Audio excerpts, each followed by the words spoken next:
जाबायदि फरायबाय थादो बेनिफ्रायबो आरो साबसिनै फरायनानै आरो मेट्रिकआव गासै आयदायावनो मोजां नाम्बार लाखिनानै गावनि फरायसालिनि मुं आरो गामिनि मुंखौ जौगाहोनो नायदो। फुङाव 4:30 आरो 5टासोआव सिखारनानै 8टासिम फरायो आरो 8टानिफ्राय स्कुल टाइम जायो आरो न'आव फैनानै टाइम मोनबाथाय माब्लाबा बिजाब नायो आरो माब्लाबा 5टा 5:30सोनिफ्राय 10टा 11टासिम फरायो। ओरैनो उन्दैनिफ्राय जाबायदि फरायहोनांगौ नोजोर होदोंमोन बेफोरबायदिनो ओरैनोथ' टिउसननि होनाय जाखायाखै स्कुलाव जाबायदि फोरोंगिरिफोरा फोरोङो बेखौनो नायफैबाय थायो। जोंथ' रोंखाया अब्लाबो बुङो आरो जोंथ' जेबो रोङा नों जाबायदि सारफोरा फोरोंदो बेखौनो प्रेक्टिस खालामबाय था। खालामोबो गथ'आ बेफोरबायदिनो दा टेलेन्ट सार्चआवबो मोजां जानायखाय जों मोजांखौनो मोनदों। आरो जाबायदि बहि कलम नांगौ बेफोरखौ जेरैखि जाया जों मेकआप खालामो आरो टंला दख'रा एबसुनिफ्रायनो जों गोबां सुबिदा मोननाय बायदि जाबाय। थाखो 6निफ्रायनो होनाय जादों। गिबियाव पुरुनटंला फरायसालि फरायोमोन थाखो 8सिम। बेफोरबायदिनो थाखो 6आव ओरैनो टंला दख'रानि फार्स्ट थांदो डिस्ट्रिक्टआव थांनो हायाखैमोन। थाखो 7 आरो 8आव डिस्ट्रिक्टनि फार्स्ट थांनो हादों आरो दा एसे पुरुनटंला फरायसालियाव फोरोंगिरिनि असुबिदाखाय जों ननायपुराव लांनाय जाबाय। बेफोरबायदिनो ननायपुरा स्कुलनि फोरोंगिरिफोरा गोबां मदद खालामदों आरो फोरोंनाय। ओरैनो दा क्लास 10आव जों टिउसन होनायनि खोथा सानबाय थादों आरो जाबायदि हायो जों गथ'नि फारसे नोजोर होनानैहा फोरोंगिरिफोरजों लोब्बा लाखिनानै नाजानोसै बिनि खाफालाव मा दंसै आरो। खुलुमबाय, आं रजितानि बिफा, आंनि मुङा परमेश्वर बर' नाजुंसालिनि। आं रजिताखौ फरायनो बहि नांगौ बिजाब नांगौ गासै खरसा होयो। आरो आं साधारन हाथायाव मैगं फानो बेफोर खालामनानै आं रजिताखौ फरायबाय थादों। बेफोराव जि नांगौ होयो गाननाय जोमनाय बिजाबफोरखौ नांगौ बायदि होजोबखायो खुनु उसुबिदा खालामाखै। नांगौ मानि होबाय थादों। गतिके खदाय बुंबाय थायो फरायनाय समाव फराय आरो दसे फुङाव 4टा बा 5टानिफ्राय फरायना 8टासिम फरायो आधा घन्टा बा 15 मिनिट एखे जायो। ओमफ्राय स्कुलाव थाङो स्कुलनिफ्राय फैनानै दसे फरायो मुनुबा दसे मुरि 1 घन्टा बा 1.5 घन्टा मुरि ओमफ्राय उथिनानै आरो बाहाय घन्टा न'आव एसे साधारन खामानि मावनो होयो ओमफ्राय आरो फरायफिनो गथ'आ फरायनायाव खालि बेस्थ' थाबाय गथ'आ। जों गिबियावनो माने रजिताखौनो साबायखर होनांगोन। जों बे गथ'खौ क्लास 9निफ्रायसो मोनदों गोदान। बेनि आगोलाव पुरुनटंला एम इ स्कुलाव फरायोमोन।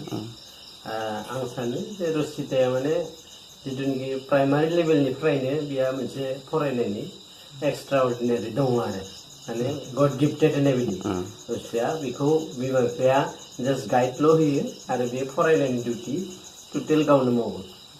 दा जोङो हाइ स्कुलाव 9निफ्राय मोनदों।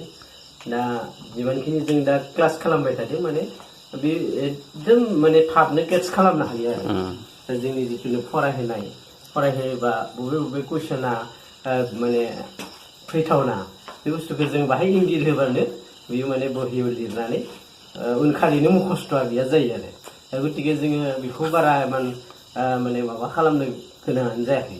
दा जोङो आसा फारिदों माने गथ'आ मोनसे मोजां रिजाल्ट खालामगोन जों। आरो दिनै जिहेतु टंला दख'रा आबसुनिफ्राय जोंनि स्कुलाव थांनाय मासावनो सेन्ट्रेल टेटनि थाखाय एप्लिकेसन हैदोंमोन। बेवहाय जोङो गासै क्लास 9निफ्राय 9 जन माने फर्म फिलआप खालामनाय जादों दा बिनि गेजेराव रुसिदाया सेन्ट्रेलनि मादावनो माने टप पजिशन फैनो हानायखाय जोङो ननायपुरिया गोजौ फरायसालिनि फोरोंगिरि हान्जा लोगोसे जोंनि SMDC गासैबो गोजोननाय बिराद माने रंजानाय मोनसे फिल खालामदों आरो जोंनि स्कुलनि गथ'आ सासे सेन्ट्रेल टेटआव माने फार्स्ट पजिशन मोननो हादों बेनि थाखाय जोङो गोग्गानाय मोनदों आरो लोगोसे बे बेलायाव टंला दखरा आबसुखौबो आं गोबां थेंक इउ होगोन आरो जोङो आल्टिमेटलि माने जोंनि स्टुडेन्टफोरखौ माने मोजां जाजानायखौनो जों लुबैयो आरो जों मिजिंथिदों जे रुसिदाया 6टा आयदायावबो माने लेटार मोनदों बियो लेटारल' नङा माने जोङो जोंनि फोरोंगिरि हान्जाया जोङो टप 10आव मेट्रिकआव टप 10नि मासियाव जायखिजाया मोनसे पजिसनाव जों लांनो हायो नामा होननानै जोंनि मिडियामनि फोरोंगिरिफ्रा रायज्लायनाय जादों आरो लोगोसे जोङो होम भिजिट खालामबाय थादों आरो होम भिजिटआवबो जों गार्जेन बिथांजों रायज्लायदों बिथांनि बिफा बिमाजों रायज्लायदों आसा खालामो जोङो मोनसे मोजां रिजाल्ट लाबोनो हागोन खुलुमबाय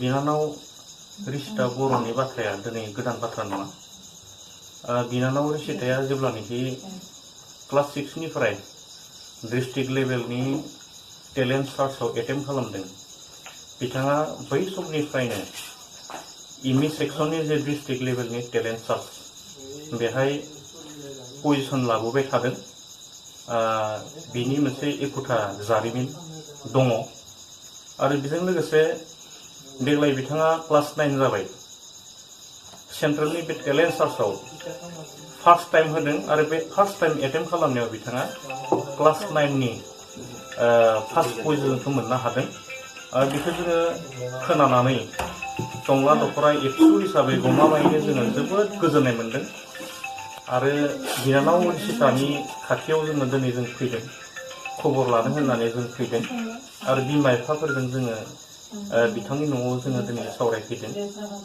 दा बेनो बाथ्राया जे रिसिता बायदि मोजां सासे फरायसुलिया बे टंला ओनसोलनि मोनसे मोजां मोनसे गोग्गानाय मोनसे नाम खालामनो थांगासिनो दङ बेखौ जोङो हमदांनो हादों आरो दुलाराय जोंनि टंला ओनसोलाव थानाय जोंनि रायजो राजाफोरा मिथिनानै मोनदों आरो दुलाराय बर' फरायसा आफादनिफ्राय जों बेखौनो थुलुंगा होगोन जे बिथाङा जिथु मोनसे जोबोद आखा फाखा लेखा फरायनायाव आरो टेलेन्टेड स्टुडेन्ट आरो बेबायदि टेलेन्टेडखौ लानानैनो इयुन फारसे माने दावगालांनायाव जाहाथे बिथाङा गोसो होयो बेखौनो जों लुबैयो आरो जों दुलाराय बर' फरायसा आफादनि खामानियानो बेनोखा जे फरायसा फरायसुलिफोरनि थाखाय जोङो मोगथोमै नांनानै जोंनि फरायसा फरायसुलिफोरखौ गोजौआव लांनाय बेखौ दुलाराय बर' फरायसा आफादा दिनैनि तारिखआवबो मावगासिनो दङ आरो भबिष्यतावबो मावलांबाय थागोन जों बेखौनो मिजिंथिदों आरो बेजों लोगोसे जे रिसिताया फरायनाय